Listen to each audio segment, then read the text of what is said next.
Hello students, welcome to our online classes. आज हम exercise 2.1 solve कर रहे हैं। पहला क्वेश्चन क्या है कि 10,999 के बाद अगली तीन प्राकृत संख्याएं लिखें। ठीक है ना, 10,099 के 999 के बाद हमें तीन प्राकृत संख्या निकली, उसकी अगली तीन प्राकृत संख्या निकालनी है। तो हमें पता है कि अगली प्राकृत संख्या के निकले हम क्या करेंगे, प्रत्येक संख्या में जो दी गई संख्या है, जो आपकी दी गई संख्या है उसमें अपन एक जोड़ देंगे। ठीक है ना, एक एक जोड़ते जाएंगे। तो जैसे एक जोड़ेंगे तो क्या संख्या मिलेगी हमें, 11,000। और इससे अगली संख्या निकालनी है तो 11,000 में हम एक और जोड़ देंगे तो हमें मिल जाएगा 11,001। ओके, और एक और संख्या निकालनी है तो फिर 11,001 में हम एक और जोड़ देंगे तो हमें मिलेगा 11,002।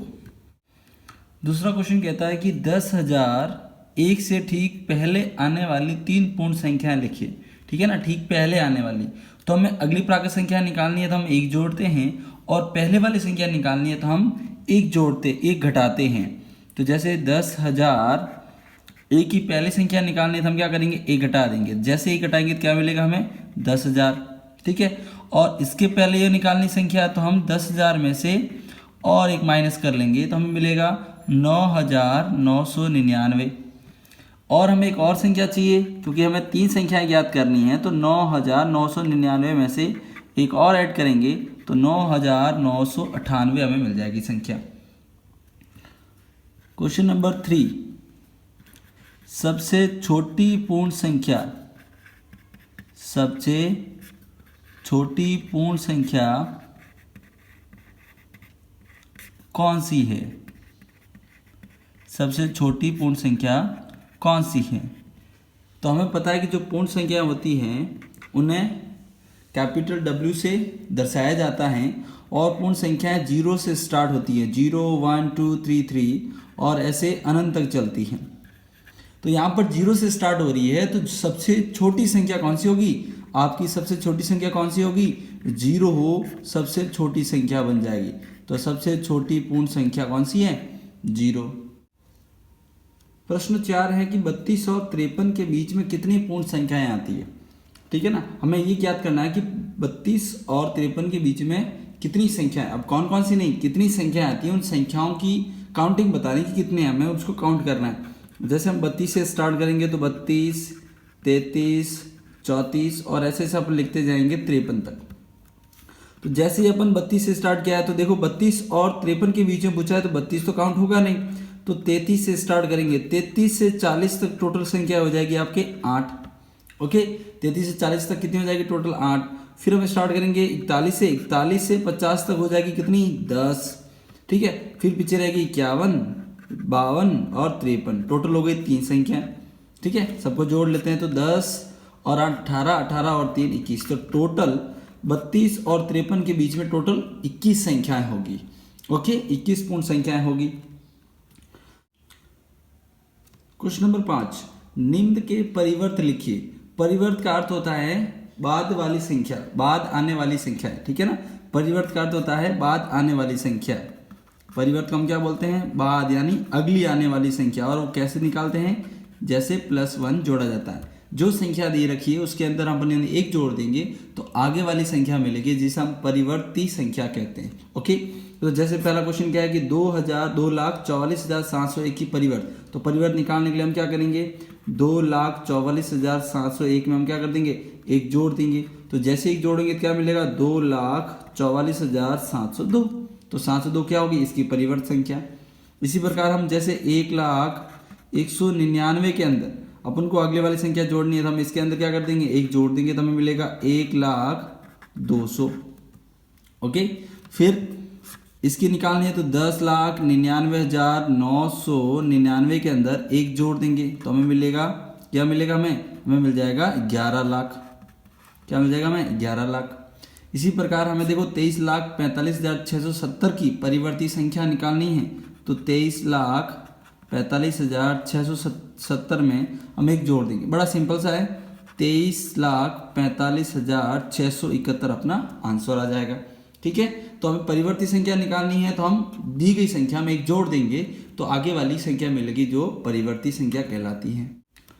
प्रश्न 6, क्या कहता है कि निम्न के परिवर्ती लिखिए, निम्न के परिवर्ती लिखिए। परिवर्त का अर्थ होता है पहले वाली संख्या, ठीक है ना। परिवर्त का मतलब है जो पहले आती है, तो पहले आने वाली संख्या। परिवर्त को हम क्या, पूर्ववर्ती को क्या कह सकते हैं, पहले आने वाली संख्या। और ये कैसे निकालते हैं, जो दी गई संख्या है उसमें से आप एक घटा दीजिए, ठीक है ना। एक घटा, जैसे अपने क्वेश्चन नंबर 2 क्या था कि पहले वाले पूर्ण संख्याएं ज्ञात कीजिए, तो वैसे कर सकते हैं।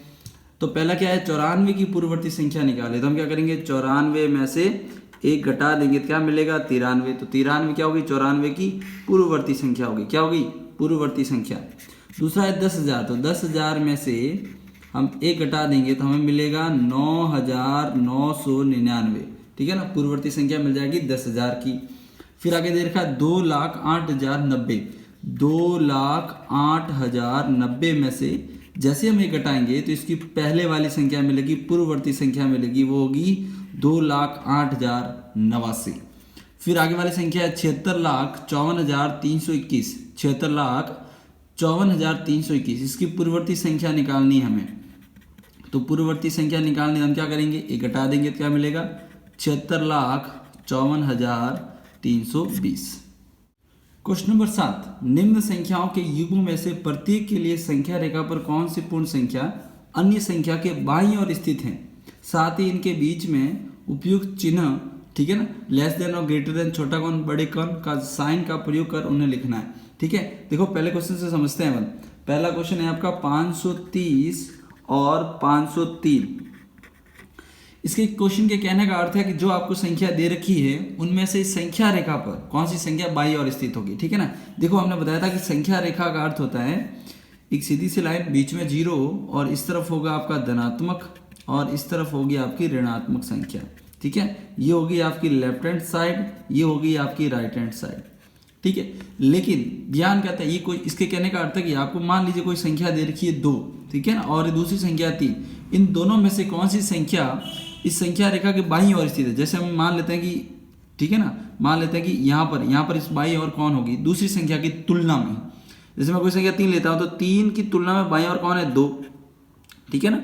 और दूसरा इसका कहने का अर्थ है कि आप इन दोनों में से छोटी संख्या कौन सी, बाईं ओर जाने का मतलब है संख्या घटती जा रही है। देखो जैसे बाईं ओर चल रहे हैं संख्याएं छोटी होती जा रही है, तो बाईं ओर जाने का अर्थ है कि इसमें छोटी संख्या कौन सी है, ठीक है ना। जैसे आपको छोटी संख्या पता चलेगी तो फिर आप इन दोनों साइन का प्रयोग करते हुए उन्हें वापस लिखिए, ठीक है। तो देखना कि 503 और 530 इन दोनों में से कौन सी संख्या रेखा के बाईं ओर स्थित होगी। तो हमें पता है 503 और 530 में से छोटी संख्या कौन सी है, 503।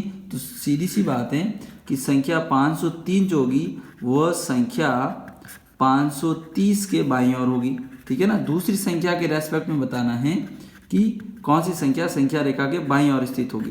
तो यहाँ पर हमने ये देखा है कि जो संख्या 503 और 530 है, इन दोनों में से छोटी संख्या कौन, 530, और जो 530 के बाईं ओर स्थित होगी, ठीक है ना। मान लेते हैं कि ये अपनी संख्या रेखा है और यहाँ पर आता है 503 और यहाँ पर आता है 530, ठीक है ना। तो जो 0 के नज़दीक, बाईं ओर का मतलब जो 0 के नज़दीक का होने का अर्थ है कि छोटी संख्या कौन सी है।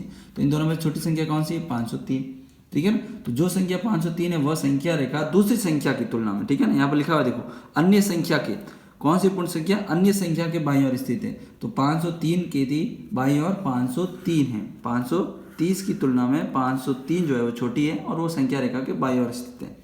अभी कहता है कि जब आपको पता चल गया छोटा कौन बड़ा कौन, तो साइन का प्रयोग कीजिए। तो हम लिखा सकते हैं कि एक संख्या है 530 और दूसरी संख्या है 503, बड़ा कौन 530, तो 530 की तरफ मुंह हो जाएगा, तो ये लिख देंगे हम, ठीक है। वैसे बताना बड़ा आसान सा है, अगली बार आप आंसर बताना। दूसरी संख्या है 370 और 307, ठीक है ना। तो इसमें बाईं ओर कौन सी होगी, 307। तो 307 जो होगी वो बाईं ओर स्थित होगी, किसके, 370 के बाईं ओर स्थित होगी, ठीक है। अब जैसे 370 के बाईं ओर स्थित होगी, इसका मतलब छोटा कौन, 307। तो हम ये बता सकते हैं कि 370 और 307 की तुलना में, ठीक है ना, बड़ा कौन होगा, 370। तो 370 की तरफ मुंह हो जाएगा, ठीक है। बहुत आसान सा है।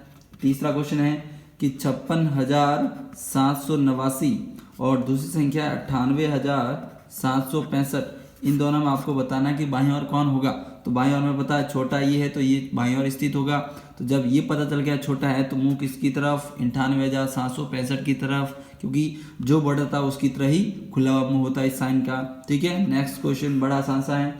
नेक्स्ट क्वेश्चन है कि 98,30,415 ये आपकी पहली संख्या, और दूसरी संख्या दे दी आपको 1,23,001, और बताना कि कौन सी बाईं ओर स्थित होगी। तो यदि ये संख्या ले लेता हूं तो इस संख्या के बाईं ओर होगी 98,30,415, और बड़ा कौन होगा फिर ये, तो बड़ा ये होगा, तो हम यहाँ लिख देंगे 98,30,415। छोटा होगा किसकी तुलना में, 1,23,001 की तुलना में।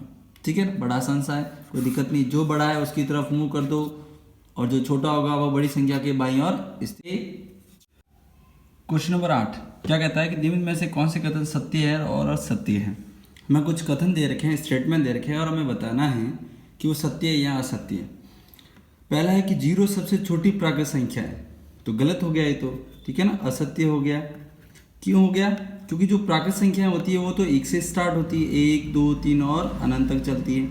तो 0 तो प्राकृत संख्याओं में शामिल ही नहीं, तो 0 सबसे छोटी प्राकृत संख्या ना होगी। कौन सी होगी, 1 जो होगी वो अब सबसे छोटी प्राकृत संख्या होगी, तो ये असत्य हो गया। दूसरा, 400 संख्या 399 का पूर्ववर्ती है। पूर्ववर्ती का अर्थ होता है कि जो संख्या दे रखी है उसमें से आप एक घटाइए, तो संख्या दे रखी है 399, इसमें से एक घटाएंगे तो आंसर आएगा 398। यहाँ तो 400 दे रखा है, तो 400 399 का पूर्ववर्ती नहीं है, ये भी हो गया असत्य। अगला, 0 सबसे छोटी पूर्ण संख्या है। हाँ जी, ये सही है। क्यों, क्योंकि जो पूर्ण संख्या होती हैं वो 0 से स्टार्ट होती है, 0 1 2 3 3 ऐसे अनंत तक चलता है, तो 0 सबसे छोटी पूर्ण संख्या है, सही है। फिर अगला क्वेश्चन है 600 संख्या 599 का प्रवर्ती। प्रवर्ती का मतलब जो बाद आती है। ठीक है ना, जिस संख्या में 1 जोड़ दें जो आगे वाली संख्या प्राप्त होती है वो प्रवर्ती होती है। तो हम चेक कर लेते हैं, 599 में हमने 1 जोड़ा, कितना आ गया 600। सही है कि 599 जो होती है वो उसके बाद 600 संख्या आती है, और 600 599 का परिवर्ती है, सही है, सत्य कथन हो गया। फिर क्वेश्चन नंबर 5। क्वेश्चन नंबर 5 क्या कहता है कि सभी प्राकृत संख्याएं पूर्ण संख्याएं। ध्यान देना, सभी प्राकृत संख्याएं पूर्ण संख्याएं। हमें पता है कि जो प्राकृत संख्या होती है वो 1 से स्टार्ट होती है, और जो पूर्ण संख्या होती है वो 0 से स्टार्ट होती है। तो इस कथन के कहने का अर्थ है कि जो प्राकृत संख्या होती है वो पूर्ण संख्याओं में आती है। यस सर, सही है। क्यों, क्योंकि प्राकृत संख्या 1 2 3 1 से स्टार्ट होती है, जबकि पूर्ण संख्या 0 से स्टार्ट हो रही है। तो यहाँ से यदि 0 को अपन छिपा देते हैं तो जो 1 से स्टार्ट होती है ये क्या बन जाएगी, ये तो नेचुरल नंबर पूर्ण संख्या ही बन जाएगी। तो सभी प्राकृत संख्याएं पूर्ण संख्या होती है, ये कथन सही है।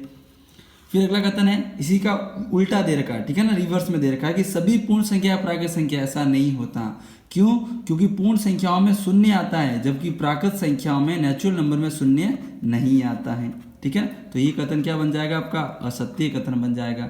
ठीक है, अगला देखो, अगला क्या है कि 2 अंकों की, अगला कथन क्या है कि 2 अंकों की एक पूर्ण संख्या का पूर्ववर्ती 1 अंक की संख्या कभी नहीं हो सकती। ठीक है ना, 2 अंकों की पूर्ण संख्या का पूर्ववर्ती, पूर्ववर्ती का मतलब पहले उसमें से एक संख्या घटा दे तो जो पहले संख्या प्राप्ति वो 1 अंक की कभी नहीं हो सकती, ये जरूरी नहीं है। ठीक है ना, मान ले 2 अंकों की संख्या आपने 10 ले ली, क्या ले ली 10 ले ली, एक संख्या ले ली मैंने 10।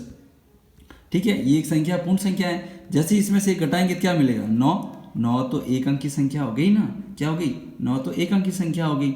ठीक है ना, तो हम ये कह सकते हैं कि 2 अंकों की एक पूर्ण संख्या का प्रवर्ती 1 अंक हो सकता है। ठीक है ना, तो ये कथन क्या हो गया, असत्य हो गया। क्वेश्चन नंबर 8, 1 सबसे छोटी पूर्ण संख्या है। नहीं, क्योंकि पूर्ण संख्या जो होती है वो 0 से स्टार्ट होती हैं, तो 0 से स्टार्ट होगी तो सबसे छोटी संख्या पूर्ण संख्या 0 बनेगी। और हमने क्वेश्चन भी किया, क्वेश्चन नंबर 3, जिसमें पूछा गया सबसे छोटी पूर्ण संख्या 0 होती है, तो ये कथन हो गया असत्य है। प्राकृत संख्या 1 का कोई पूर्ववर्ती नहीं है। ठीक है ना, प्राकृत संख्या हमेशा 1 से स्टार्ट होती है, 1 2 3। ठीक है ना, और ये कहता है कि इसका पूर्ववर्ती, पूर्ववर्ती का मतलब उस संख्या में से आप एक घटाइए, जो संख्या मिलेगी वो उस पूर्ण संख्या के समूह से में आती कि नहीं आती, इस समूह में आती या नहीं आती। तो 1 में से जब मैंने 1 घटाया 0, अब 0 तो प्राकृत संख्या है नहीं, इसका मतलब A का कोई पूर्ववर्ती नहीं होता है, सही है ये। ठीक है, अगला क्वेश्चन, पूर्ण संख्या A का कोई पूर्ववर्ती नहीं होता। पूर्ण संख्या, देखो यहाँ पर प्राकृत संख्या है और यहाँ पर पूर्ण संख्या है, तो पूर्ण संख्या तो हमें पता है 0 से स्टार्ट होती है। ठीक है ना, पूर्ण संख्या है तो 0 से स्टार्ट होती है, और हमने 1 में से A घटाया तो A की पूर्ववर्ती 0 मिली, और 0 तो पूर्ण संख्या के समूह में आता है। इसका मतलब पूर्ण संख्या A का पूर्ववर्ती नहीं होता, जब नहीं होता है। ठीक है ना, ये जो नहीं है वो गलत लिखा हुआ है, तो ये कथन हो गया असत्य। होता है साहब, क्योंकि एक में से एक घटाओगे तो जीरो मिलेगा और जीरो पूर्ण संख्या के समूह में आता है। फिर अगला क्वेश्चन, क्वेश्चन नंबर 11 कि पूर्ण संख्या 13 संख्या 11 और 12 के बीच में होता है। अब 11 और 12 के बीच में तो संख्या जो आएगी वो दशमलव में आएगी। 11 व 12 के बीच में संख्या दशमलव में आएगी, ठीक है ना। और 13 तो 12 के बाद में आता है, तो बीच आने में सवाल ही पैदा नहीं होता, बीच में तो आ ही नहीं सकता, तो ये तो हो गया असत्य। फिर क्वेश्चन है 12 कि पूर्ण संख्याएं जीरो का कोई पूर्ववर्ती नहीं होता। सही है साहब, क्योंकि जीरो से पहले तो जो संख्या होगी ऋणात्मक होगी, तो जीरो का कोई पूर्ववर्ती होगा नहीं। पूर्ववर्ती का मतलब एक घटाना, तो जीरो में से एक घटाओगे तो -1 मिलेगा, और -1 मिलेगा जो पूर्ण संख्या नहीं है। तो ये कथन हो गया सत्य, क्योंकि इसमें सही दे रखा है।